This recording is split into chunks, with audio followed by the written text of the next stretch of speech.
Hi friends, आज हम लोग मेटल्स और नॉन मेटल्स की टॉपिक स्टार्ट करने वाले हैं जो आप लोगों को पता ही होगा। इसके पहले हम लोगों ने 2 चैप्टर केमिस्ट्री के कर चुके हैं। आज हम लोग 3rd चैप्टर से स्टार्ट करने वाले हैं जो कि मेटल्स और नॉन मेटल्स होगा।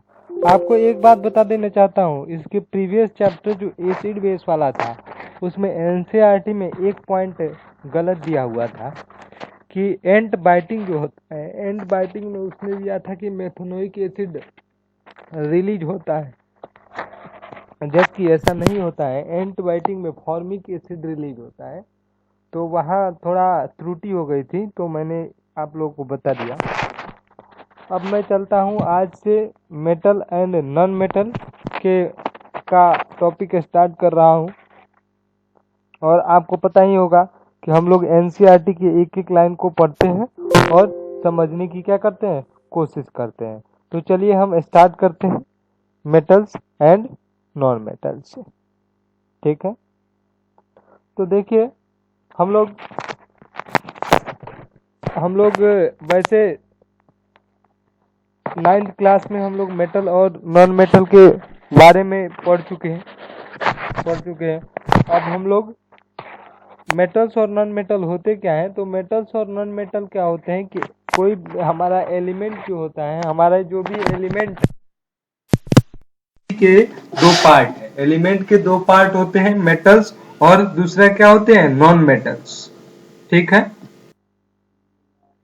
तो हमारे एलिमेंट जो होते हैं 2 टाइप के होते हैं। पहले टाइप को हम मेटल कहते हैं, दूसरे टाइप जो होते हैं उसको नॉन मेटल कहते हैं। तो हम लोग पहला जो है मेटल से स्टार्ट करेंगे।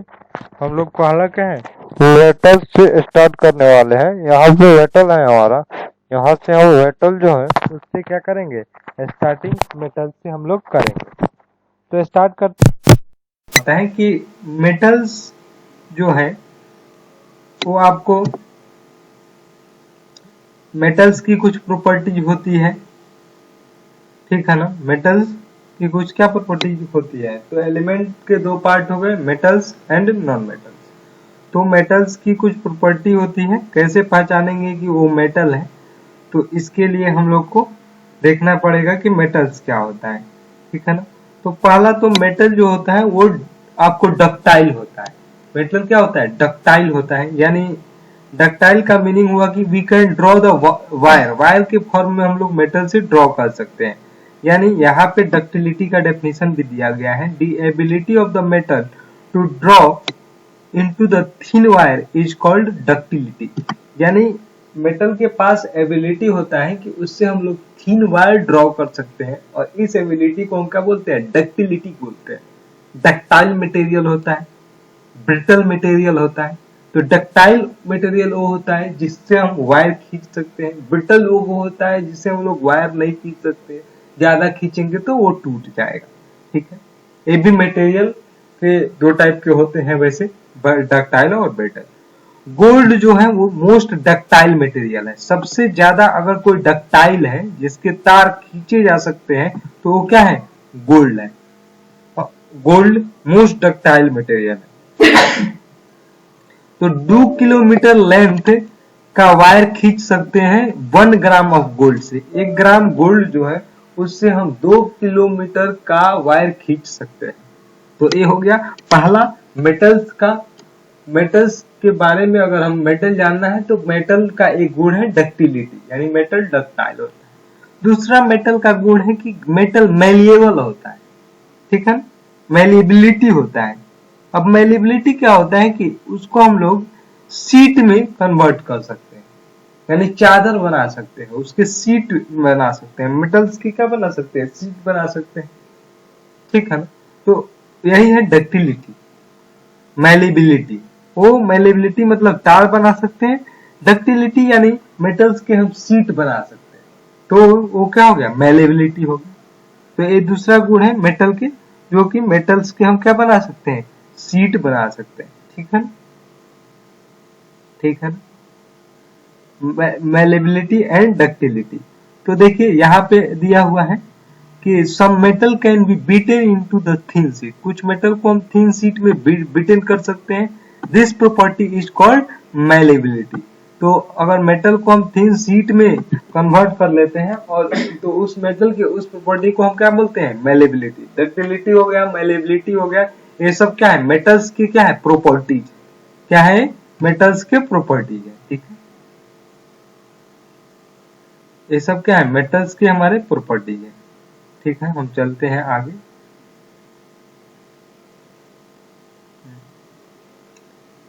तो आगे हम लोग देखते हैं।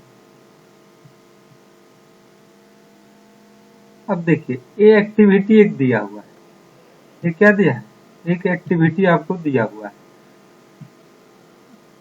ये एक्टिविटी है, इसमें आपको दिखा ये एक है, ये मेटल वायर है, इसको इससे क्लैंप कर दिया है और यहाँ पे बर्नर से इसको हीट कर रहा है। तो देखा, यहाँ पे हीट कर रहे हैं तो ये भी क्या हो जा रहा है, यहाँ पे वैक्स जो लगा हुआ है वो वैक्स गर्म होके क्या हो जा रहा है, पिघल जा रहा है और गिरने लग रहा है। यानी इससे मतलब इस एक्टिविटी का मेन रीजन है कि हमारा जो मेटल जो होता है good conductor, metal are good conductor of heat. यानी हीट का क्या है, गुड कंडक्टर है। मेटल्स से हीट क्या होते हैं, कंडक्ट होते हैं, यानी एक जगह से दूसरी जगह हीट जाते हैं। यानी हीट यहाँ कर रहे हैं तो इस मेटल के इस पार्ट से हीट हमारा फ्लो होते होते मेटल के इस पार्ट्स में आ रहा है। यानी metals are good conductor of heat, heat के गुड कंडक्टर होते हैं मेटल। ठीक है, the best conductor of heat are silver, जैसे सिल्वर एंड कॉपर। तो बेस्ट जो हीट के बेस्ट कंडक्टर जो होते हैं वो कौन होते हैं, सिल्वर और कॉपर होते हैं। क्या होते हैं, सिल्वर और कॉपर जो होते हैं वो बेस्ट कंडक्टर ऑफ कंडक्टर है। लेड और मरकरी जो है वो poor conductor of heat, heat के पुअर कंडक्टर कौन सा है, लेड है और मरकरी। मरकरी से और लेड क्या है, पुअर कंडक्टर है, उससे हीट कंडक्ट नहीं किए जा सकते हैं। ठीक है, चलिए नेक्स्ट में चलते हैं हम लोग। नेक्स्ट जो है, अब मेटल तो आपको पता है कि इलेक्ट्रिसिटी उससे फ्लो होता है, यानी metal are good conductor of electricity.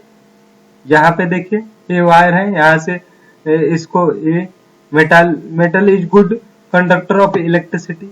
यानी मेटल जो होते हैं वो इलेक्ट्रिसिटी के भी क्या होते हैं, गुड कंडक्टर होते हैं। ये तो हम लोग को बचपन से ही पता है कि metals are good conductor of electricity, क्योंकि मेटालिक वायर ही यूज किया जाता है हमारे इलेक्ट्रिक सर्किट में, और इलेक्ट्रिसिटी टॉपिक भी हो चुका है तो ये पता ही है कि metal are good conductor of electricity. अब चलिए, अब जो होता है द मेटल प्रोड्यूस करते हैं क्या, metal produce a sound on striking on a hard surface is called is are said to be sonorous. तो मेटल जो है, अगर मेटल पे हम अगर उसको हम स्ट्राइक करते हैं यानी उस पे प्रहार करते हैं तो वो सोनरस साउंड क्या होता है, निकालता है। जैसे इसीलिए तो मेटल्स का हमारे बेल जो बने रहते हैं वो मेटल्स के बने होते हैं, जो ऑफिस में यूज किए जाते हैं। तो मेटल्स के सारे क्या हो गए, प्रॉपर्टीज हो गए। तो पहला प्रॉपर्टीज हमारा क्या था कि metals are good conductor of electricity, ये हो गया। अभी metal are good conductor of heat, ये हो गया। मेटल मेलिएबल होगा, मेटल डक्टाइल होगा, फिर मेटल सोनरस साउंड देगा। अब कुछ फिजिकल प्रॉपर्टीज ऑफ मेटल्स भी है, मेटल्स के कुछ ये सब जो है मेटल्स के फिजिकल प्रॉपर्टीज थे। इसमें एक दो प्रॉपर्टीज छूट गए, उसको देख लीजिए। एक प्रॉपर्टीज है कि मेटल जो होते हैं, metal in this pure state have shining surface, metal चमकीले होते हैं। तो ये भी आपको, आप इससे भी मेटल्स को आइडेंटिफाई कर सकते हैं। मेटल इन प्योर स्टेट में अगर मेटल होगा तो बहुत शाइनिंग होगा, and this property is called metallic lustre. तो मेटल के इस प्रॉपर्टी को हम क्या बोलते हैं, मेटालिक लस्टर प्रॉपर्टी कहते हैं। तो ये सारे प्रॉपर्टीज क्या हो गए, मेटल के हो गए। क्या हो गए, मेटल के हो गए। तो मेटल के कितने प्रॉपर्टी हो जाएंगे, पहला तो मेटल शाइनिंग होगा फिजिकल प्रॉपर्टी में, दूसरा उसको लस्टर प्रॉपर्टीज भी बोलते हैं। This property is called metallic lustre, shining होगा। दूसरा डक्टाइल होगा। तीसरा मेलिएबल होगा। मेलिएबल और डक्टाइल का मीनिंग पता होना चाहिए। 3 हो गए। उसके बाद गुड कंडक्टर ऑफ इलेक्ट्रिसिटी होगा, गुड कंडक्टर ऑफ हीट, ठीक है। सोनरस साउंड देगा। तो ये 6-7 प्रॉपर्टीज हो गए मेटल के, ठीक है ना। तो आप लोग समझ गए मेटल्स के प्रॉपर्टीज क्या होते थे। पहला कि वो शाइनिंग होगा, लस्टर प्रॉपर्टीज होगा। दूसरा आपको मेलेबल होगा। तीसरा डक्टाइल होगा। चौथा क्या होगा, गुड कंडक्टर ऑफ इलेक्ट्रिसिटी। पांचवा गुड कंडक्टर ऑफ हीट। छठा सोनरस साउंड देगा, ठीक है। मेटल हार्ड भी होता है, तो हार्डनेस की प्रॉपर्टीज भी आप उसमें इंक्लूड कर सकते हैं। तो फिर हम आगे चलते हैं नेक्स्ट में हमारा क्या है, नेक्स्ट में है आपको मेटल्स हो गया। अब हमारा नेक्स्ट क्या है, नॉन मेटल्स। नेक्स्ट क्या है, नॉन मेटल्स।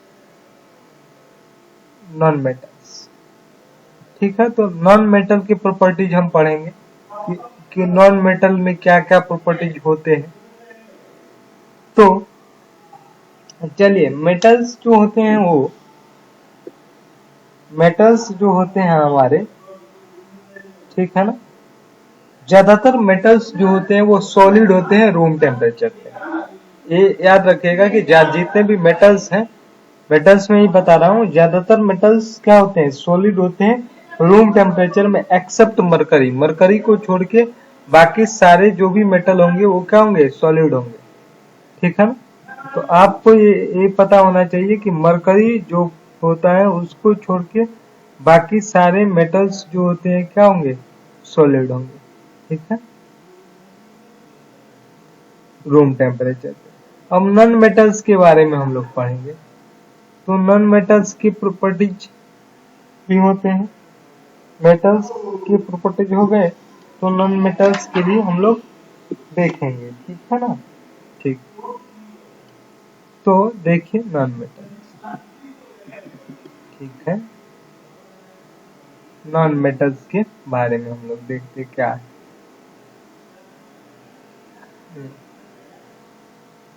तो देखिए, और यहाँ पे लिखा भी है कि all metal except mercury exist in solid at room temperature.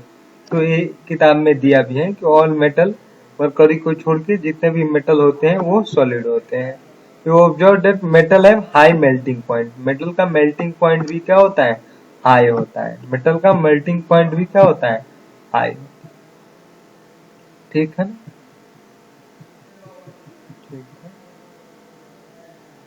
सब चलिए। अब चलिए कि इन प्रीवियस क्लास हम लोग learn about few non metals as compare to metal, और नॉन मेटल में कंपैरिजन पढ़े। Some example of non metal. Non metal के कुछ एग्जांपल है, कार्बन है, सल्फर है, आयोडीन है, ऑक्सीजन है, हाइड्रोजन है। The non metal are either solid या गैस एक्सेप्ट ब्रोमीन। अब मेटल्स जो होते थे, सारे मेटल्स क्या होते थे, सॉलिड होते थे जनरली रूम टेम्परेचर। तो मेटल और नॉन मेटल में डिफरेंस क्या हो गया कि मेटल जो होते हैं वो जनरली क्या होते हैं, सॉलिड होते हैं रूम टेम्परेचर पे एक्सेप्ट मरकरी। तो मरकरी को छोड़ दिया जाए तो बाकी जितने भी मेटल होंगे वो क्या होंगे, सॉलिड होंगे, जबकि रूम टेम्परेचर पे। लेकिन ऐसा नॉन मेटल में नहीं है। नॉन मेटल्स जो होते हैं, the non metals either solid, solid भी हो सकते हैं, ये गैसेस भी हो सकते हैं, गैस भी हो सकते हैं, except bromine which is liquid. Bromine एक ऐसा नॉन मेटल है जो कि लिक्विड है, तो एक्सेप्शन है। जैसे मरकरी एक ऐसा मेटल है जो क्या है, रूम टेम्परेचर पे लिक्विड है, तो एक एग्जांपल है, एक्सेप्शन है। तो ऐसे ही ब्रोमीन एक नॉन मेटल है जो लिक्विड, ब्रोमीन जो नॉन मेटल है वो लिक्विड है, तो एक एक्सेप्शन है। तो आपको याद रखना है, पूछा जा सकता है कौन सा नॉन मेटल जो लिक्विड है, तो ब्रोमीन। ठीक, तो यहाँ तक आपका होगा। अब चलिए आयोडीन के बारे में। Iodine is a non metal but lustrious. ये भी पूछा जा सकता है कि कौन ऐसा नॉन मेटल है जो लस्ट्रियस है, तो iodine. Iodine is a non metal which is lustrious, यानी शाइनिंग जो देता है। Carbon is a non metal. अब कार्बन क्या है? एक नॉन मेटल है that exist in different form and each form is called allotropes। अब कार्बन जो है एक नॉन मेटल है जो डिफरेंट फॉर्म में क्या होता है? एग्जिस्ट करता है, और प्रत्येक फॉर्म को हम क्या बोलते हैं? एलोट्रॉप्स बोलते हैं। एलोट्रॉप्स यानी कार्बन अगर नॉन मेटल डिफरेंट फॉर्म में मिले तो उसको हम लोग क्या बोलेंगे? एलोट्रॉप्स। जैसे हम लोग पढ़े थे ना कि एटॉमिक जब हम केमिकल बॉन्डिंग पढ़ते थे तो उसमें आइसोमेरिज्म होता था। एक ही स्ट्रक्चर को हम लोग, एम्पेरिकल फार्मूला को हम लोग 2-3 तरीके से लिखते थे एटॉमिक फार्मूला को, तो उससे उसका स्ट्रक्चर में अंतर आता था, तो आइसोमेरिज्म होता था। तो सेम वैसे ही कार्बन नॉन मेटल है जिसके 2 डिफरेंट रूप होते हैं, जिसको हम लोग एलोट्रॉप्स बोलते हैं। Diamond is allotropes of the carbon which is the hardest natural substance. तो ये भी याद रखिएगा कि डायमंड जो है वो हार्डेस्ट नेचुरल सबस्टांस है। And boiling, graphite is another allotropes of the carbon which is conductor of the electricity. तो ग्रेफाइट जो है एक अदर एग्जाम्पल है नॉन मेटल्स का जो electricity, generally non metals electricity के कंडक्टर नहीं होते हैं, यानी इंसुलेटर होते हैं, लेकिन ग्रेफाइट एक नॉन मेटल है जो इलेक्ट्रिसिटी का कंडक्टर, इलेक्ट्रिक कंडक्टर। तो सबसे हार्डेस्ट क्या होता है? डायमंड होता है। अल्कलाइन मेटल जो होते हैं, लिथियम हुआ, सोडियम हुआ, पोटेशियम हुआ, ये सब जो होते हैं are soft and they can be cut into the knife. यानी चाकू से एक अल्कलाइन मेटल जो भी होते हैं उनको चाकू से हम लोग क्या कर सकते हैं? काट सकते हैं। इनका डेंसिटी भी लो होता है और मेल्टिंग पॉइंट भी क्या होता है? लो होता है। ठीक है, तो इतना आप लोग समझ। आगे बढ़ते हैं कि अब मेटल्स जो है मोस्ट, ठीक है, अब देखिए यहाँ पे जो दिया हुआ है कि most non metal produce acidic oxide when dissolve in water. तो मोस्ट ज्यादातर नॉन मेटल जो है वो जब आपको वाटर में डिजोल्व होंगे तो एसिडिक ऑक्साइड प्रोड्यूस करेंगे। Most of non metal produce acidic oxide when dissolve in water. On other hand most of the metal gives rise basic oxide. तो मेटल बेसिक ऑक्साइड देंगे। आप इसको ऐसे याद रख सकते हैं, मेटल बेसिक ऑक्साइड। हम लोग यूज कर रहे हैं मोबाइल, तो मोबाइल में डाटा हमारा खत्म होता है ना, एमबी में खत्म होता है। डाटा किसमें खत्म होता है? एमबी में। तो हम लोग वहां से याद रख सकते हैं कि मेटल जो होता है अगर वाटर में डिजोल्व होगा तो बेस बनेगा, यानी एमबी। मेटल बेस बनेगा, वाटर में डिजोल्व होगा। You will be learning more about this metal oxide in next section. तो हम लोग मेटल ऑक्साइड के बारे में आगे पढ़ेंगे। यहाँ पे देखिए मेटल ऑक्साइड के बारे में दिया हुआ है, chemical properties of the metal. वो सब फिजिकल प्रॉपर्टीज था। अब हम केमिकली मेटल्स के बारे में पढ़ते हैं कि केमिकल प्रॉपर्टीज मेटल का क्या होता है। तो मेटल्स के केमिकल प्रॉपर्टीज के बारे में हम लोग पढ़ेंगे, ठीक है। अब चलिए मेटल्स जो है, reaction of metal with oxygen. सबसे पहला हमारा क्या है कि what happen when the metal bond into the air. Air में जब ऑक्सीजन से जब मेटल अभिक्रिया होगा, जब मेटल हमारा जो है ऑक्सीजन से रिएक्ट होगा तो क्या होगा?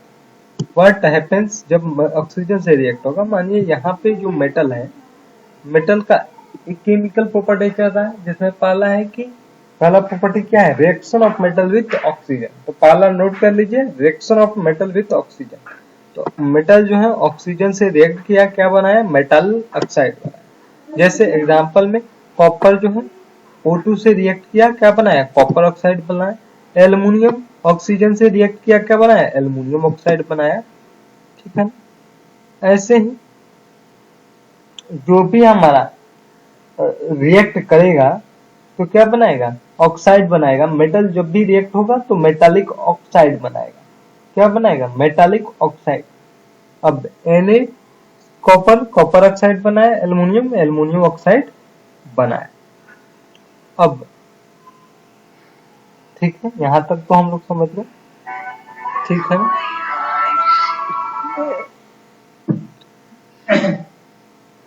ठीक है, अब मेटल जो होते हैं हमारे एसिड से भी क्रिया करते हैं। मेटालिक ऑक्साइड जो होते हैं एसिड से भी क्रिया कराया, यहाँ पे रिएक्शन कराया, जैसे हम लोगों ने चैप्टर 2 में देखा था। तो यहाँ भी हम लोग देख लेते हैं। जैसे हमारा जो मेटालिक ऑक्साइड है Al2O3, एल्युमिनियम ऑक्साइड जो है HCl से क्रिया किया तो क्या बना है, AlCl3 प्लस H2O। वैसे ही एल्युमिनियम ऑक्साइड बेस से अभिक्रिया किया तो क्या बनाया, A बनाया। यानी most of the metal oxide insoluble in water but some of this dissolve in water and form alkali. ठीक है, अब देखिए metal oxide which, metal oxide जो है, metal oxide which react with both acid as well as base. तो metal का oxide जो है एसिड से या बेस किसी से भी रिएक्ट करे तो क्या बनाएगा, साल्ट एंड वाटर बनाएगा, विच इज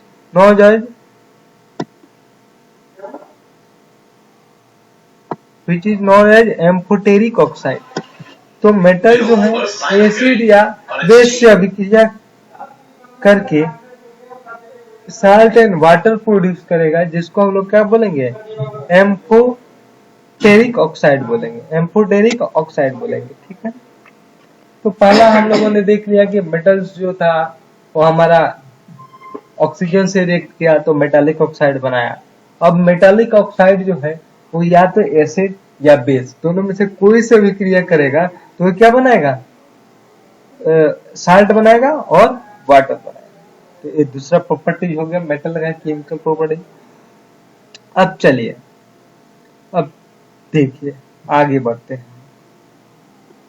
आगे क्या कर रहा है कि most of the metal is soluble in water. कुछ बहुत सारे मेटल जो है सोल्यूबल इन वाटर में होते हैं, insoluble in water, but some are dissolve in water, कुछ डिजोल्व भी हो जाते हैं वाटर में।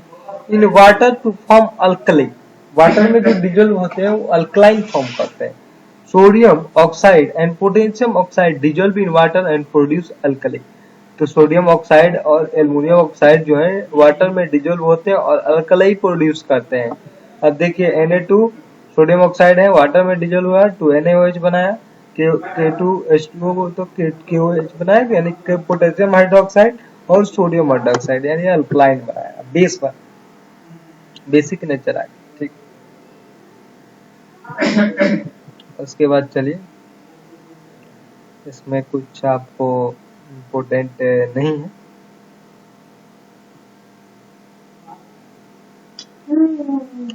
अब चलिए, ये जो है एनोडाइजिंग प्रोसेस। एनोडाइजिंग प्रोसेस क्या होता है इसके बारे में एक बार हम लोग देख लेते हैं। Anodizing is a process for forming a thick layer of oxygen oxide of thick oxide layer of aluminium. यानी एल्युमिनियम ऑक्साइड का अगर हम लेयर फॉर्म करना चाहते हैं तो इस प्रोसेस को हम क्या बोलेंगे, anodizing. Anodizing aluminium develop a thin oxide layer when exposed